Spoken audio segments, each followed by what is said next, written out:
What up, though? What up, though? And welcome to the Retired Hood Rat Podcast. It's your girl, comedian T.Barb in the building, live on Detroit is Different. Don't forget the Retired Hood Rat Podcast is about retiring from being a hood rat, whatever that should be, meaning living your best life.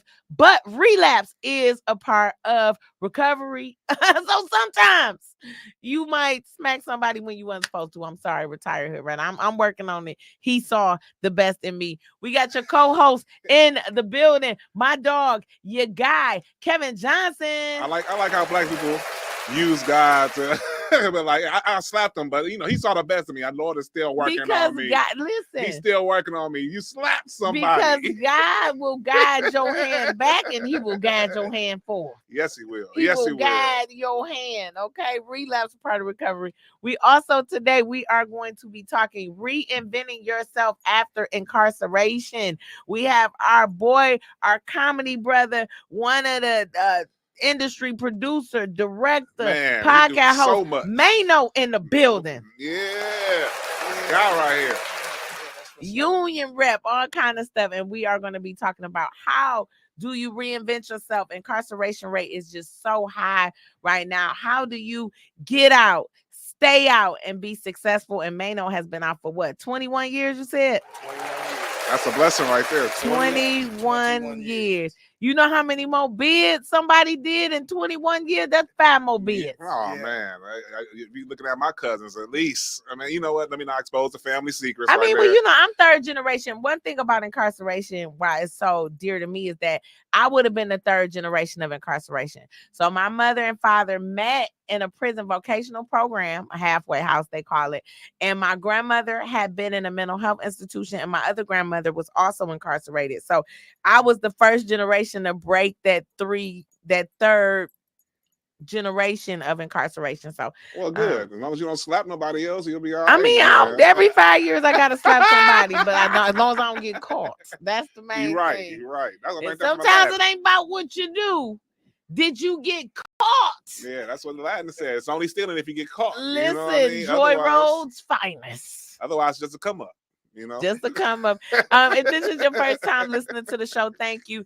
Don't forget, every Monday, 9 a.m., tune in to our YouTube channel, Comedian T.Barb. You can see us live. And every Thursday, we are on every platform. We always start the show with the Retired Hood Rat word of the day. Then we do our Retired Hood Rat prayer. And then we're going to go off into the interview and find out how did Maino reinvent himself from incarceration? What are some tips? What are some resources? How can we keep our brothers once they get in there, out of there? And let's just talk about some of the challenges that some of our men deal with when they come out. And speaking of, because I feel like that topic, it garners a message of overcoming. Okay, and that's what I want to talk about today in today's Retired Hood Rat word of the day is overcoming. I think that a lot of times we let the things that happen to us define us. It becomes us. It consumes us to the point where we can't move any further in anything else. It's almost like being paralyzed. Give you an example. Let's say someone does something to you wrong. They steal something for you. I know people that have been dwelling on somebody stealing something from them 10 years ago and using that as a crutch to why they cannot produce now. Oh, well, they took this from me. Oh, well, they did that. Who gives a fuck if they took that then? Because guess what? They took it and they riding off into the sunset with your idea that they took and doing better than you and not thinking twice. Meanwhile, you're allowing that to consume you where you can't even move forward. Then people always want people to feel sorry for them. That's not the way the world works. Now, do I think that we all should express our feelings, our emotion, get therapy, all that? Hell yeah, that helped me a lot. Especially coming from the hood with crackhead parents. Let me tell you something. Ain't no crackhead don't give a fuck. Listen, they just got through fighting. You think they give a fuck about you? Then scratched yourself, bitch. Get on somewhere, right? But at the end of the day, I've learned that I still have to express it, but I can't dwell on it. The atrocities that happened to me in the past, I have to get over them. And I think that that's why a lot of people are in prison or suffering, because somebody did something to you 2 weeks ago. They stepped on your foot and you still are harboring the anger from that moment. But all that does is it consumes you. Some shit you have to let it go. You have to move on. You have to overcome it. And the strength, really, honestly, I know a lot of people think it's so strong to address things, but sometimes the true strength comes in ignoring it. Sometimes the true strength comes in putting your ego down and saying, you know what? My ego and my pride really wants me to react in this way, but my livelihood, my life, my spirit depends on me being able to contain myself and having a level of strength that doesn't allow whatever was designed to break me to break me. And I mean that shit from the bottom of my heart. I'm telling you, I was thinking about, I went and I had an opportunity, and I remember getting there and I remember being treated so poorly, and just the whole time fighting through it, fighting, just saying, oh my God, I'm okay. We just here to get this done. We here to get this footage. Don't worry about how they treat you like you less than. One day they gonna have to come see you. I just had to remind myself. Ooh. And then after, moment ends up being a huge moment for me. It goes viral. All these things happen. And the only thing I could think of after was, what if I would have lost it and not being able to overcome that moment? I wouldn't have this outcome. Because when people see the outcome, they don't give a damn what you went through. So everybody that's been done, every artist that you see, they ain't just blow up and was riding around. It's people that have been begging people to come to shows, rapping on the side of the subway, doing monologues, sitting in the background as the background actor for 12 hours, hungry, catching the bus. It is not all this glitz and glam, but the reason they get it is because they were like, I'm gonna overcome, I'm gonna keep going. I don't care. Like, I had to give myself pep talks literally every night. Like, you good, you worth it. Don't worry. It don't matter how hard it is right now, because when they feel you, it's going to be worth it. You going to be glad that you was begging. You going to be glad that you kept asking and persisting and posting. So just keep going, overcome. You can get through it, but make sure that you are feeding yourself the right things, and that you are taking each moment for what it is, just that moment, not taking it for the future, not taking it for 20 years from now, not taking it as the past, and not letting it define you, taking it as just being that moment. Okay, and that's our retired hood rap word of the day. Give myself some air horns for that. That was like, I am telling you, I like that. That was like, come through. If you only listening to the show for that, that's what it is. You got something. You got your money's worth just for that. Just for that. We got Maino in the building. Yeah, what's going on? And we are talking reinventing yourself after incarceration. Of course, we got to do our retired hood rap prayer after that. The prayer is not about any one deity, so Jehovah, Hishnu, whoever you pray to, it's just about God to me. You can skip this part, or you can bow your head. And if you're driving, don't bow your head, because I don't need you to crash your car. Dear God, we are so thankful today, right now, God. We just ask that you bless somebody's heart and somebody's mind with the understanding that this is just that moment, and to understand that although each moment is important, it does not define us. It's the totality of all of those moments collectively that make who we are, God. We just ask that you allow each moment to be fruitful, each moment to be worthy, each moment to be a gift, a blessing, to understand that we don't have to have these moments. So in the moments that we have, we be as thankful as possible in them, because we know when we are thankful and we have gratitude, blessings manifest that way. In your name we pray. Amen. Amen. That's another one. Can I get an applause on that? Shout out to my homeboy Joe. Say Hishnu getting that shout out. Listen, Auntie got a little culture. Auntie know about Hishnu. And shout out to Jizzle got jokes. Say we love you. Thank you. Jason Jameson and Stan Banks both saying what's up to what's y'all. up? Oh, Stan Banks. That's my Aries partner. You got to catch Stan Banks at the roast. Come to the birthday roast. Okay, it's Kev. It's Stan. Jason Jameson will actually be at my show Mother's Day. So if you want to catch where my shows will be, T.Barb is funny.com. Don't forget, every first Wednesday of the month, we at the Detroit House Comedy. So my official, if you want to celebrate my birthday with me, April 5th at my birthday roast, Detroit House of Comedy. And then don't forget Mother's Day, Clean Comedy Explosion. I am headlining Clean. So for everybody who like T-Barb don't do clean comedy, yes, T-Barb does all comedy. You heard me, okay? Boop, boop, boop, boop, boop, boop. Oh my God. What? I think I just got an announcement. Okay, we'll go back to that. Okay. So it's, Exclusive. I mean, it's the we gonna wait. Retired Hood We'll Rap wait. Podcast. We'll wait. Retired Hood Rap Podcast here on Detroit is different. We are talking reinventing yourself after incarceration. And we have our expert here, Maino. What up, though, Maino? What's going on, T.Barb? Yeah, Mr. my Kevin guy. Johnson, what's Man, happening, come brother? through for me, man. Oh, that's what's up. That's what's up. So, Maino, can you give us a little bit of your story? Tell the people a little bit about yourself. Well, my name is Maino. My real name is Mano McCannn. I don't shy away from that, because I'm gonna have to stamp it on something. Yes, sir. You signing names on stuff, okay? Yeah, and I'm not ashamed of it. And the reason why, I am the way that I am, I call myself the one man gang, because I learned how to not rely on the unreliable, and with my luck in my life, I have ran across a lot of the unreliable. So therefore, I've been able to maintain and stay persistent because I know how to stay to myself, be the one man gang that I am. But I am also, friendly enough to still be sociable. Okay. Yes, friendly enough. I like that. Okay, that was a Detroit answer. Yeah. Everybody else coming with that was a Detroit answer. So Maino, growing up, you grew up in the city of Detroit. Chicago. Oh, Chicago. Yeah. And we going to Chicago Riddles. Got to do that little Riddles plug since you mentioned that. Yeah. So, born and raised in Chicago? Yep, Southside. Southside. Man. My auntie stay on Morgan. Oh, you did? I stayed on 59. Well, my aunt stays on Morgan. Well, I stayed all over the South Side. He said, I smashed your aunt. No, I'm sorry. How long, when did you move to Detroit, and were you incarcerated in Detroit or in Chicago? A little bit of both. I've been in Detroit for this will be my 33rd year come July 12th. I was 16 when I got here. My incarcerations and stuff going to jail started very early. I mean, as early as like 9 years old.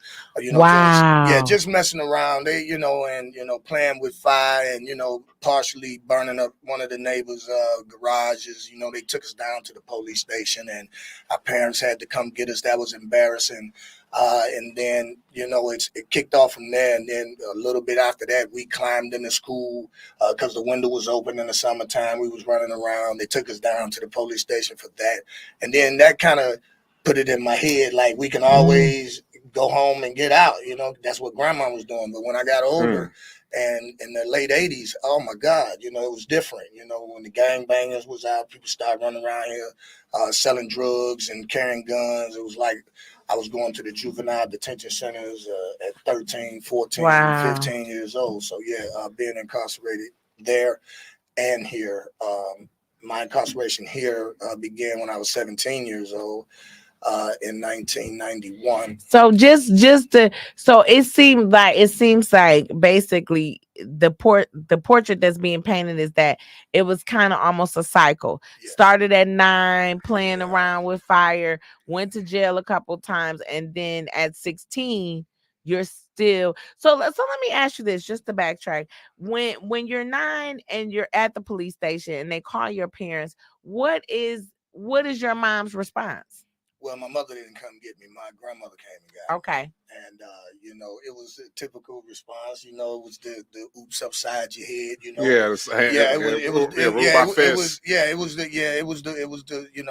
was the ride, So, and that was the discipline. The rest of the stuff came after we got with our mom. Okay. Okay. So it was that typical thing. What would you say, even at that early age, led to you doing some of those things? Do you think it was a lack of supervision or peer pressure? A little bit of both, because lack of supervision leads to peer pressure. If you're not supervising your children, you open them up to somebody else supervising them. So it was a little bit of both. Me being able to rip and run the streets and deal with who I wanted to deal with at that age, and I was easily influenced by someone. And did you have a father? Was your father in the home? No, my father was passed away. Okay. I never knew him. Okay. So at that point, you were saying you're 16, you come to Detroit, and that's when not just the slap on the wrist, but the real incarceration Yeah, stuff. Older by this then, when prison, yeah. this Okay. when prison came in, and not the juvenile detention centers that was in Illinois. See, Michigan didn't play with you. No, they don't play with you. They'll The put minute time you on turn anybody. 17 years old, they want to charge you as an adult. So you're Yeah. saying at that time Chicago didn't have charges as an adult, but when you came to Michigan, you charged as an adult at 16, depending 17. on the crime, like I had 3 counts of armed robbery. So, Oh wow, at 16? Yeah, 17. Okay. It's a stick 'em up I kid. I hadn't even been 17, but 1 month. I turned 17 in May, and in June I was on my way to prison. Was this was this a gang? Was this gang related? This was just you wanting to stick It's up? just me solo. And where did you get the gun from? Well, it was not. It wasn't. It wasn't no gun involved. Okay. There was no gun found, anything like that. Yeah.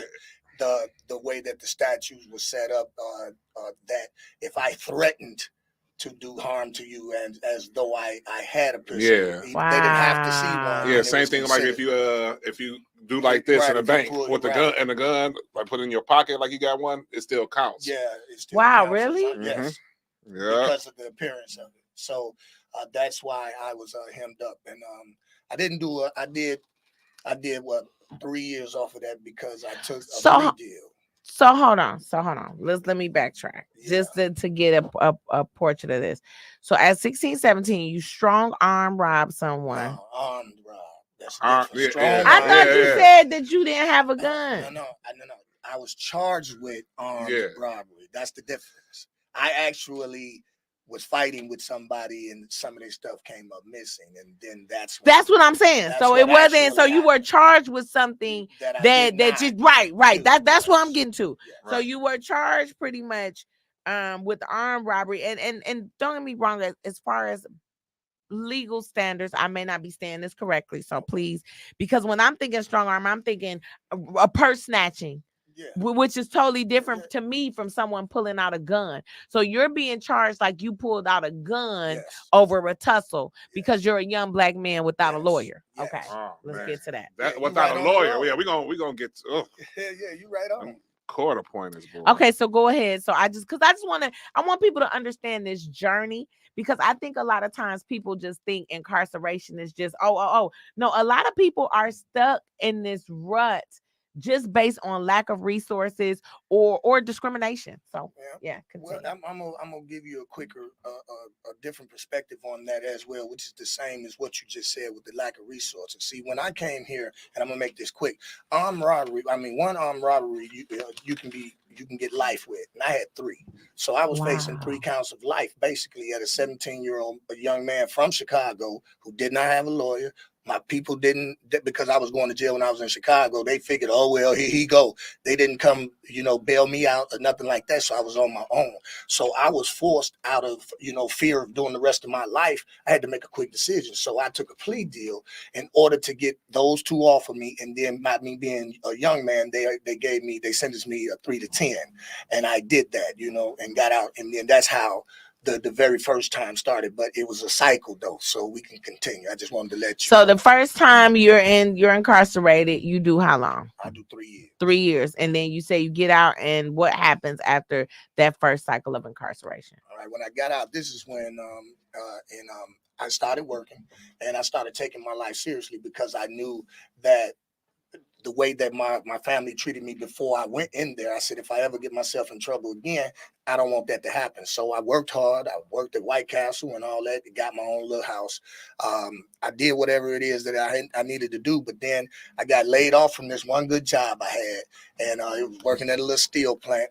And I was making a couple dollars, and we got laid off. And next thing I know, the money ran short, the unemployment ran out, and because I had already had a record, it was hard for me to, kind of get out here and work again. So eventually those mentalities came back to me. The cycle continues, and then I'm back doing the dirty stuff again. Yeah, the game calls back to people, man. I mean, it comes easy fall back. Yeah, that's because I didn't have a great plan at the time, and then I ended up going back again, and making the recidivism rate go up even further. How many times would you say that you went back and forth to prison? I can say, would you say? It's I mean, three times. So you incarcerated 3 times. Yes, okay. I'm a C prefix in state of Michigan. Them all 3 new cases. You know, some people go back, they be PV, and they'll still be on their A prefix. They just keep coming back. Well, listen, for us who don't know, what is A prefix? He threw a bunch of acronyms. No, the A prefix is just the prefix, because your number doesn't change. Only the letter change. So my number is C 218241. Oh, for how many times you went in? The number. So somebody Z, they've been in that boy 26 times. He gonna let you get the Z. I'm just saying, you say C. I'm just saying. So now we know. So ladies and fellas, for that matter, when you meet somebody who's been incarcerated and they lie and say this their first time, but they letter is E. We done learned that this they 5th bid in the joint. Shout out to my homie Michael Ray here on the live here. He said that he did 12 years and he got out, and I just asked him, you know, what was his biggest thing that kept him out, and he said the same thing you were saying, like you just have to have that support system right behind you. So when you got out the last time, did they have a prison vocational program like a halfway house, or were you just left to do your own thing? Well, they do have a halfway house situation. I don't know what it is now, but when I came home the last time, I paroled right out of the prison in Macomb. But I did experience the halfway house in between those years. I did a total of 7 years, from 91 to 2002. So it was kind of hard for me to kind of stay out. And I even walked away from a halfway house, and they called that escape. And escape. They really did. So if you walk away, because they're it's kind of like a voluntary thing. So they're like, you escaped if you just walked away. Yeah, they don't even write it up as a walk away. They treat it as an escape, like you jumped over the wall. Okay, wow. Yeah, even though you just walked out the door. You know what I'm saying? So I had to deal with that for a while. So, and when they came up at the time, it was like, if you escaped, however long you was on the escape, they was gonna tack that on to your bit. And I was like, I was only gone for 55 days, and I was like, well, I'm so glad they caught me within 55 days. Right. Because if I was on the run for 15 years and then they messed around and caught me, I'd have had to do it. Oh man, that was the law then. Oh, the law was you did however long you was on the run. It was called dead time. Yeah. So whatever time. Oh, so somebody could leave to just get hit right quick and just be an extra day. No. Ain't gonna be no extra. No, you're going back to jail. You're gonna get charged with escape. You're gonna get charged at that time on there. Yeah, you're going back to jail quick. So no, it ain't that easy. You're gonna get a quick hit. What you say? Do you feel like and Kev may have a few questions about this too, especially as a black man. Do you feel like the system is like purposefully set up to have you continuously come back? Oh, absolutely. And the reason why I can say that is because let's go back to the early 90s when I first went. It was mandatory that you had to go to school in there. And now, you know, I don't know what it's like in the last 20 years, but when I left there in the late 90s and the early 2000s, you didn't really have to, you know, come in and be a part. They don't give you any anger management classes. So you saw a difference from your first time in prison to you saw the resources can you really pinpoint on that? Like, so your first time you went to prison, can you tell me the resources you have versus that the next time or the last time? Like, do they want me to get more, or like they take? Because no, what he's saying is he had to go to school. So I just want a comparison so people can understand kind of that difference. Yeah, if you came in and you didn't have a GED, you know, and you didn't have no high school diploma or whatever, it was almost mandatory when you come in and you're being evaluated that you have to take some sort of school. And even when you have violent cases such as mine that's considered violent crime, armed robbery, of course, you know, they tell you in your interviews on your way in there that you have to take anger management classes. And all of that stuff is in your file, but they barely even have people to do that. Now they'll bring somebody in from the church. Do you feel like they to care? Like do you feel like when they're coming in, they're actually trying to rehabilitate somebody, or do you feel like they just filling time? They bring people in off the street, so I have to assume that they care. Because they are bringing people in. Like I on the last bit that I did, they brought RSAT in there, and they used to be right there on the West Grand Boulevard, and they used to come all the way to McComb, and those people cared because they was giving people certificates and stuff for completions, and they had conflict resolution classes and things like that. But it was very very small and far in between. But every prison wasn't built up like that. Okay. So the lack of resources, do you feel like prisoners or incarcerated persons having a skill to get out kept them from coming back, and that's why that was taken out? What do you think, as a person who was there, the reasoning would be for taking an educational program out of a prison? I mean, you don't want the educated dummy now. I mean, you don't want nobody to know that they can do something better than what they've been doing, especially with what they're doing is put money in your pockets. You want to keep them blind. You want to keep them dumb. And when they stopped giving us college courses and stuff like that, it was getting cut out long before I even got there. But some states still did it, but the state of Michigan, you couldn't take college courses anymore. Now because you're getting a little smarter now. You can find work now. You can't be. Chances are you ain't coming back. Right, you ain't coming back. You can't contribute to what they're trying to do. So let's try to alleviate that. And if they're not smart when they come in here, we not gonna smarten them up, because there are a lot of brothers that have skill that do end up being incarcerated, and if for some strange reason they just won't click the light on not go in themselves.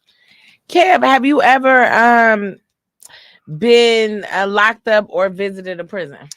I mean, visited a prison, yeah, but like my mom was a probation officer, so I grew up with the cupcake lifestyle. Like so your mom was a probation officer. Mm-hmm. So how did that play in your life? Because law enforcement is a big part of Black life. I think it's a big part of all life, but it's really a big part of Black life, and that's in different facets. Whether that's you're from a law enforcement family, or we're afraid of law enforcement, or we've been given this stigma. So to be a Black man with a mom that's a probation officer, let's hear your perspective. Yeah, I got a perspective on that as well too.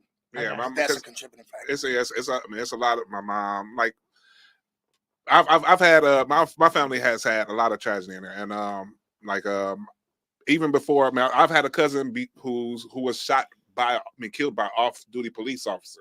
Wow. Yeah, because he was going to pick up his cousin. So so like when I hear like stuff like George Floyd, stuff like that, it's like I've been through that stuff before. I mean, it's sad that it's kind of like I'm anesthetized to it. It's like I'm numb to it right now. But my mom was always trying to tell me like stuff about the police. Like, look here, your job is to get home. That's your job, is to get home. She's like, they're gonna try to test you. You're a big guy. She and this is as a probation officer, and that to me speaks volumes for somebody who's working in that field, who actually is the person who supervises the person who had the illegality to be telling their own son. Yeah, because she's seen so many stories. I mean, when you have so many cases, there's certain things that kind of go in line with each other. And you start to hear a pattern between how these people are being arrested or how these people are being frisked down. Somehow, not every Black person is going to be angry and resisting arrest. That's ridiculous. That's ridiculous for these people. Most people have that on their record that they were resisting. Well, no, I'm not resisting. Why are you arresting me? You know what I'm saying? So my mom, like I said, she tried to keep me just give me stuff like whenever you're being pulled over, just have your license and stuff like that ready. Just have it ready, so that way you'll know. All right, then they'll know you're not on some bullshit. You're not trying to hide nothing. They're like, just have it already there for them. Stuff like that. She just taught me just to. And I know, and it's like I said, it's an advantage for me because I know most people didn't have that.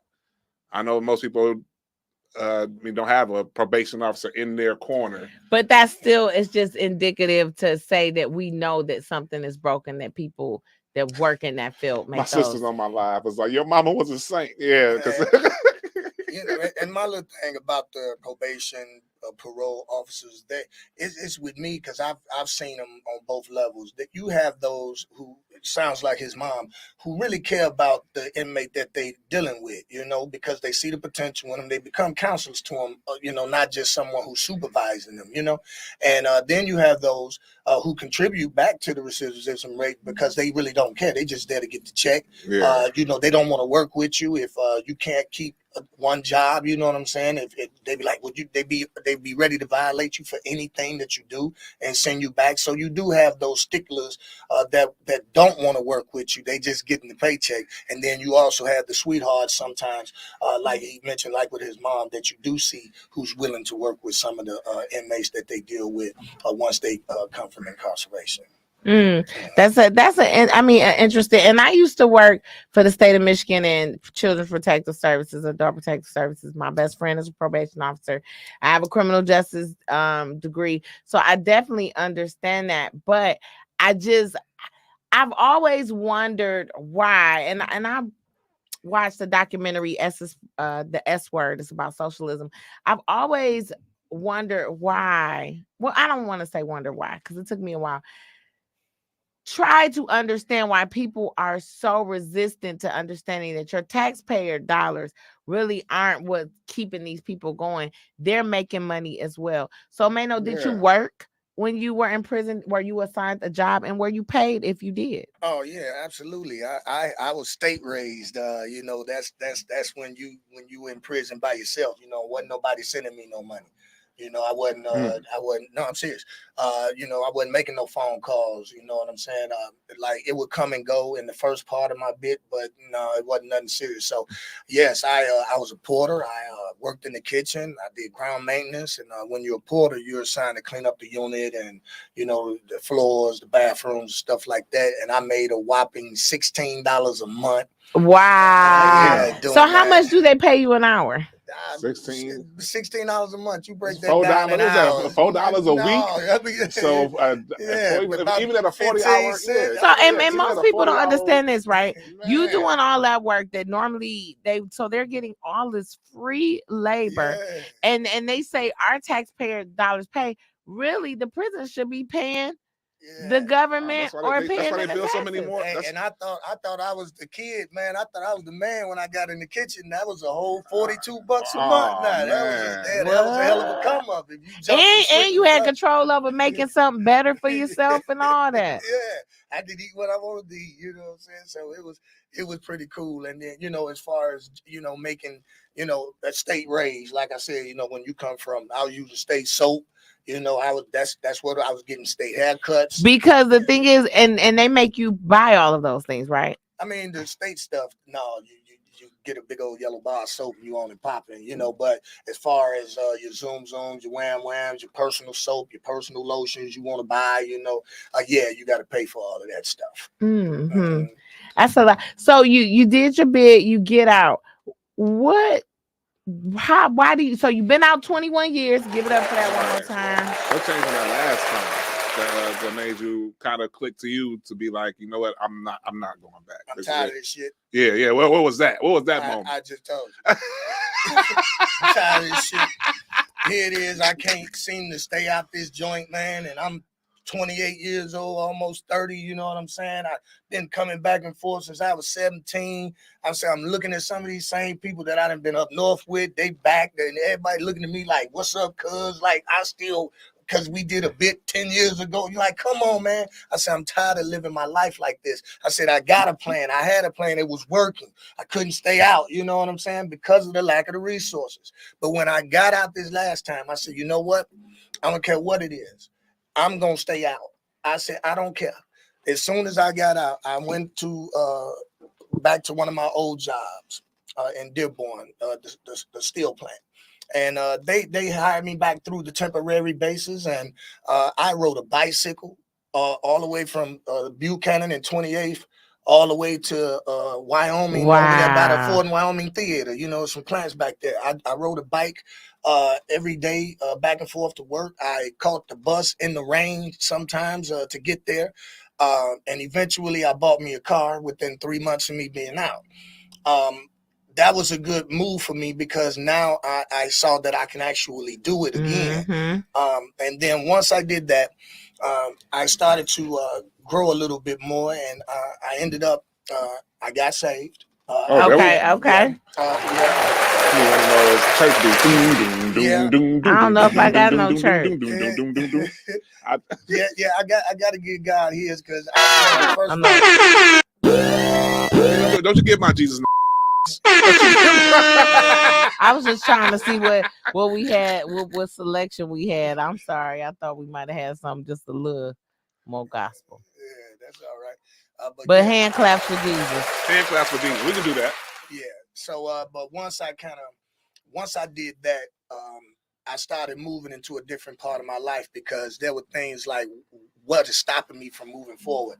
And one of the things that was stopping me was backed up in me was hatred towards my mother. So I had to learn how to forgive. Listen, say that part again. I said I had to learn how to forgive.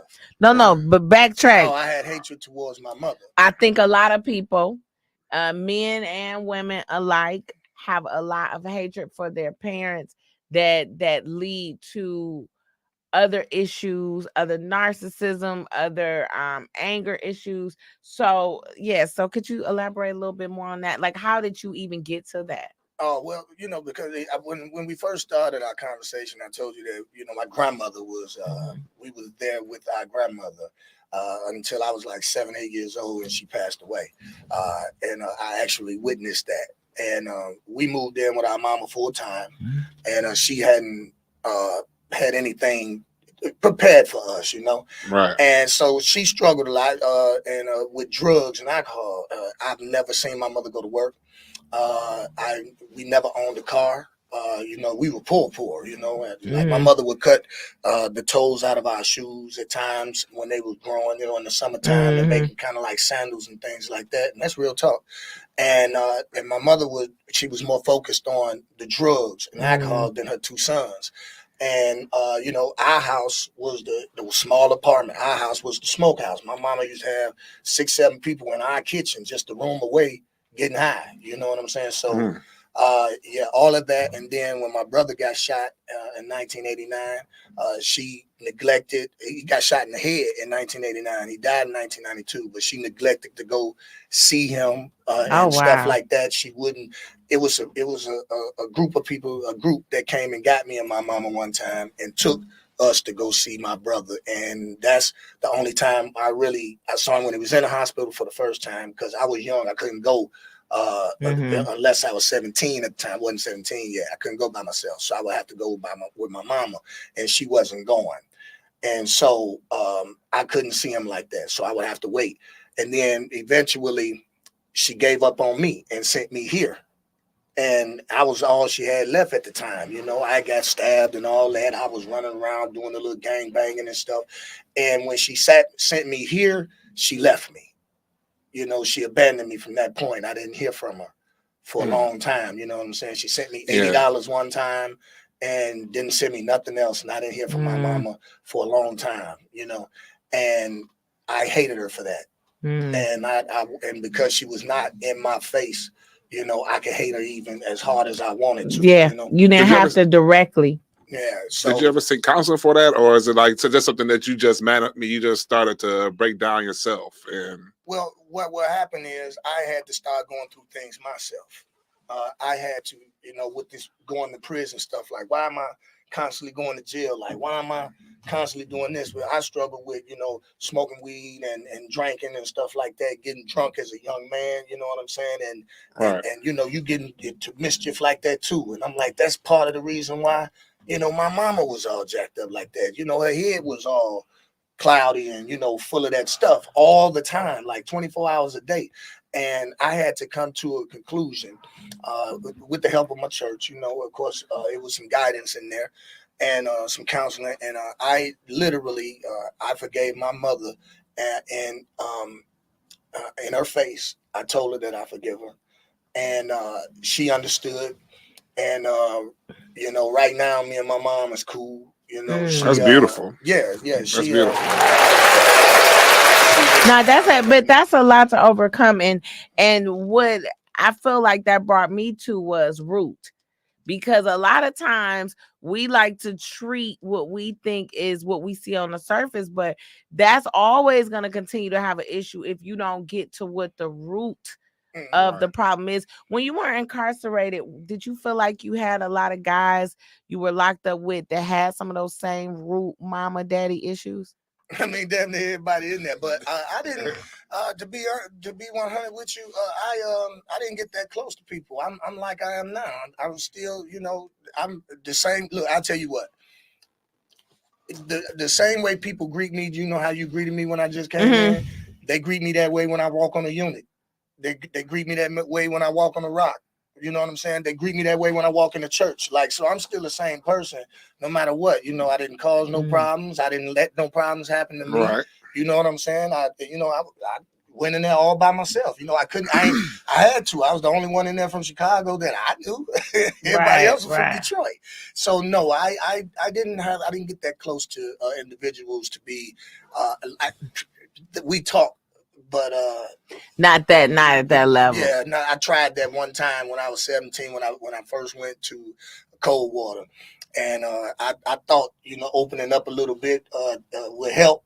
And this dude sat there and listened to me for 3 hours, and at the end of that, I thought he was gonna tell me something good. You know what he told me? He said, they call me Big Young. He said, "Big Young, you must be mistaking me for somebody who cares." Wow, that's after a whole gangster. Damn, he sat there and listened to me the whole. And said, "I don't give a fuck, dog." He was talking. You were talking to me this at all? He was looking like he was paying attention. He didn't break nothing. He just kept looking at me like this, and I thought he was gonna say something. He told him about your must dog. Be mistaking me for somebody who cares. If I had 3 wishes, so that one instant taught me right then and there. It is, I don't care either. You're gonna be here just like I'm here. But when I get out, I got a plan, and that's where it became a little bit better for me because I knew what I had in me. I was gifted. I was talented. I was writing while I was in there. I've been rapping since I was 17. Cold rapper too. I consider myself, a writer. You know what I'm saying? I'm not a rapper. Off the top, me and T.Barb been on the road. We'll have freestyle sessions, stuff like that. But like, you a cold rapper, bro. I mean, I see how you put it together. I write too. I think to me, and it's just my personal opinion, I think freestyle is a waste of talent. And sometimes, you got to be very good to do that. Yeah. And I'm very good at an ink pen, so I can make it happen on the table. So I'm not going to, diminish what other people's talents are. I just choose to use ink pen and paper. So, and it sounds just as good as everybody else's. So that's just it. But I had a plan, and once I got out, and I forgave my mother, the first thing I did, it was a blessing. I got enrolled in the Specs Howard School of Broadcasting. Yeah. Okay. Shout out to Specs Howard. This kind of where our path started to cross. I mean, you know what I mean? In the comedy, but RTV 1608. Shout out. And when I got there, I started dealing with a bunch of other different people. And I was one of the elders in the class. There was some young people in there. And being there with them kind of students versus being in prison with them kind of people is totally different because now I get to see what people's dreams are. I get to see what they're headed towards. I'm not the only one who thinks this way. Yeah. You know what I'm saying? I'm around. These are what I will be considering my peers. Like-minded people. Right. Yeah. So, I was happy to be around them. I thrived in radio and in TV and stuff like that. So when I went in, I said, okay, I'm gonna do this. I graduated. I got a couple of awards. I got the Above and Beyond Award. Well, I was always helping other students out. I got the most informative news anchor because I was doing pretty good. Okay. I even won a MABA, Michigan Broadcast Association Award. Oh, nice. Yeah. He's passionate about it, man. I mean, I've done that's right. We talked about it before. Yeah, because he actually has a podcast as well. Yeah. And you also built your own movie set. Tell us a little bit about that because you have you put out your own independent project. Yes. My company is called Maino Productions. First of all, the set that you're referring to is in my movie called Filios, which is on a whole lot of these streaming networks. Oh, We'll get to that later. Yeah. But yeah, I needed a prison, and who else knows prisons but me? Man. So I eyeballed it, and I said, okay, well, this is what I need, how tall it's going to be, how wide it's going to be. Of course, I took my measurements. I just went and bought the wood and put my mind to work, and went and bought the tools that it took. I had never really built anything before, not like that, But just had some gumption though, man. Yeah. But sometimes you never know what you can do until you have to do it. Mm-hmm. And did you go to YouTube University? Like you just look it up? Look it up. I mean, there were certain things that I had to, look up and all of that good stuff. But pretty much, I knew what I was going for, so I wasn't all over the place trying to search and find out what it is and what it was. So that's where that came into. It just took a little bit of ingenuity and some grit, and it took me a minute. I was down there falling asleep with the drill in my hand, but eventually I got it together. And I mean, it's probably one of the better things I've done with my hands in a long time. Okay, let me ask you this. What are some tips for someone who feels like they're going through some issues of incarceration, or someone who has a family member who they feel like, what can I do to get them out, from a person who's been through it? Well, for the person that's in there and you want to know what you can do, well, for the ones that's in there, you want to know what you can do for them, support them, not just financially. You don't just send them money, because you don't know what they're doing with their money on the inside of there. You know what I'm saying? There's people getting $500 a week in there. What you need $500 a week for in the joint? Prison? Yeah, man. Yeah, I'm telling you, there's some ballers in there, man. You see it all the time. But anyway, all the honey buns, cakes for days. Yeah, but like support them, mentally, and spiritually, and don't let them become institutionalized, because that's what a lot of people are struggling from when they get out. So in order to prevent them from doing that, stay into their lives, and giving them, positive things that they need in their lives, and visit them every now and then, and make sure that you're leaving them with tidbits to grow, and try to set something up for them when they get out. While you're out and you just coming home, we have a tendency to suffer from being institutionalized, depending on how much time we've done. So sometimes our reactions are outlandish. Sometimes we be too strict with people. We be too hard on folks. We speak with authority because everything is based on the principle. So I think once you get out, I think we ought to get, we need counseling. Like we need to be debriefed. It's almost like when the soldiers come back from war, they don't just take them off the plane and it's a different system. I've always thought that. They don't take them right off the plane and get them right to their mom and daddy. No, they talk to them for a while before their mom and daddy see them. Mm-hmm. They want to make sure you're all right. Some people don't be, you know what I'm saying? So that's what happens with some of these people that get out. They have no system. Nobody has set anything up for them. And then a lot of times we have to do things on our own, like I did. And it's hard, but the perseverance is what you really need. And I'm telling you, riding that bike to work, standing out there in that rain, catching them buses, and this is before you can put a bike on the bus. You know what I'm saying? Like doing all of that humbled me. Yeah. So when I got my car, I made sure that I shot the right moves.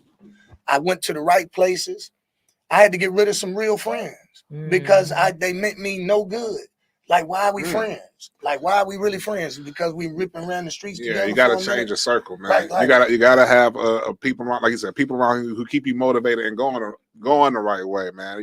You can't if you trying to get off an addiction, you cannot hang out with a bunch of addicts. Right, and that's the exact same thing that you was mentioning earlier about like-minded people. There's a lot of people who deal with people because they have something in common with them, and I don't want to keep dealing with people who I got things in common with. For example, me and Kev can go be hooping, playing basketball. We both good at it. We every time me and you, it's down to the last shot. Right. Good game. Go home. The difference is Kev may go home and pray with his family and eat him a home-cooked meal and get ready and go to work in the morning. I may go hit the block, slap my girl up, you know what I'm saying, and neglect my kids. Right. You see what I'm saying? See, but we're not like-minded. but we had that one thing in common. Yeah, I think that, and you pinpointed on this, and the point that I definitely want to people to stick out is that we try to make one thing everything, meaning that's like you may meet a guy or girl and they may have this great quality. Everything else about them may stink, but they cook the hell out of macaroni and cheese, and macaroni is your favorite. You can't let that define the whole relationship. Same thing with, you know what I mean? Because that's how people get caught up. Like you say, hey, we rob the best. And I think that's my friend. But are they feeding your soul, or are they feeding your need to rob somebody else? Right. And we used to have this saying, like, the state don't want two ex-cons hanging around each other. I said, I wouldn't mind hanging around an ex-con. I said, because I know one of us ain't going to want to go to jail. For real. And, you know what I'm saying? And that's me. You know what I'm saying? So I'm one of the ones right now. I do everything that I possibly can to avoid police. I haven't had, in these last 21 years, I haven't been arrested. I haven't had any handcuffs on me. I haven't had nothing more than a traffic ticket. I feel good when I can walk into a police station and say, my car has been stolen. Can y'all help me? Without them asking me questions. You know instead of feeling like they're going to get at you for something, man. Yeah, you know, so it feels good to be able to do that. And, you know, to continue on to what another person can do to continue to keep being successful and turning their life around. You have to stay true to yourself. Mm-hmm. You can make a lot of other people happy. Right. I even got married in these 21 years, and I was with them for 8 years. But it didn't fit right, you know, because we was letting one thing define what the relationship was and what the marriage was, when I had all this other stuff going on and she had all this other stuff going on, and we weren't like-minded. You know what I'm saying? Right. I said we only match when we lay down. You know, we're the same size. It's the only time we see eye to eye. You know what I'm saying? and that was basically what it was, and I had to come to my, you know, senses of that. So her and I, we was like, you know, we can't do this. You know, and it ain't no hard feelings. You know, it's just that we have two different opinions of where, you know, what a relationship is, what a marriage is. So, sometimes it's time to go. Yeah. Sometimes I rhyme slow, sometimes I rhyme quick. So no, I don't know where that comes from.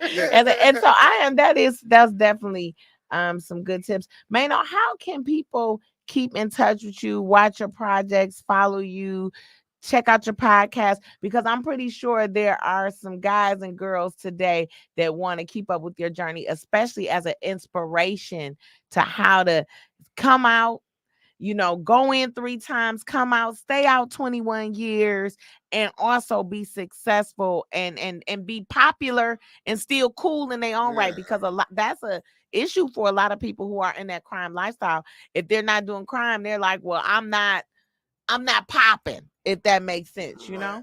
Yeah, well, you know, one thing I do to contribute to you know, my little popularity. One, I don't go out all the time. I don't go out at night. You know, the only time I go out at night is if I'm doing comedy, or I'm supporting somebody doing something, or I was doing my bouncing. Just to be sitting up there in the club drinking and stuff, just watching the same people walk around me in a circle, that's dead. I stay out the way. I stay out the way. That creates issues for you. You know, you don't know what woman you're talking to. You don't know how overzealous her boyfriend is, you know, so you dodge a lot of stuff like that if you stay out of the limelight. So that's one of the things that I do. It's only necessary when I move to stay relevant. You can catch me, you know, if y'all want to be on my line, follow. Yeah, you can follow me at Mano McCann. I'm on Facebook. I'm Mano McCann on TikTok. I'm also Maino McCann on Facebook. That's MANO MCCANN. I try to keep it all to the same letter. So you can check me out on any one of them. My movie is entitled Filios. That's PHILIOS. It is streaming on Tubi. I'm finna tell you everything is on. So directed, produced, edited, all that by him. Yeah, a lot of work. But I shout outs to all my actors and actresses that took my direction, Right. that was able to give me what I asked them for, because if they weren't able to do that, then the Filios wouldn't be what it is to me, and what it is to everybody else. So shout out to all my actors and actresses who went down there through me. But you can catch me on Sling African American channel. I'm on Sunstream, Come on. Voodoo, Shine TV, TCL, Exposure TV. I'm on Stash TV on YouTube. I'm just giving you some background music. Yeah, I'm on Memento. I'm on Popsy on Plex. I'm on Look Who. List them I'm all. on Tubi. I'm on Box Brazil Play and Zumo. Come on, man. Hey, Go ahead. Filios. Represent, man. Yeah, you can catch me all over the place. Represent Detroit Thank you, by way of Maino. We Chicago. appreciate your sacrifice and all that you've had to give to go through that, and just so much inspiration. Kev, what you have coming up, and how can they get in touch with you? April 26th, I'm gonna be out in Albion, Michigan, with Jokes on YouTube. There's a bunch of funny guys. We're gonna be at the Bomb Theater. I think it's Bomb, BOHM. I think that's how it's pronounced. But Albion, Michigan. We'll be out there. Come out and see me. Follow me on all platforms. It's Kev, ITSKEEVVV. 1K, 2 E's, 3 V's. That's right. That's my dog, Kev. And of course, I'm your host, comedian T.Barb. Make sure you follow me on Instagram. I am T.Barb. Be on the lookout for me in your city, including the Live to Laugh tour. If you want to know if my tour is coming to your city, you can go to my website, tbarbisfunny.com. That's tbarbisfunny.com. And while you're at it, you in the car, listen to us on all platforms. Make sure you subscribe, like, and comment on our YouTube. And also go check out my audio album, T.Barb Live at the Independent. It is 52 minutes of funny. So you're on a road trip, you're in the car, download it, listen, laugh, have a good time. Cost you nothing if you have a streaming service. We love you so much. We'll catch you every Monday, 9 a.m. on YouTube, and every Thursday on all platforms. Okay? Stay out the damn jails. For sure.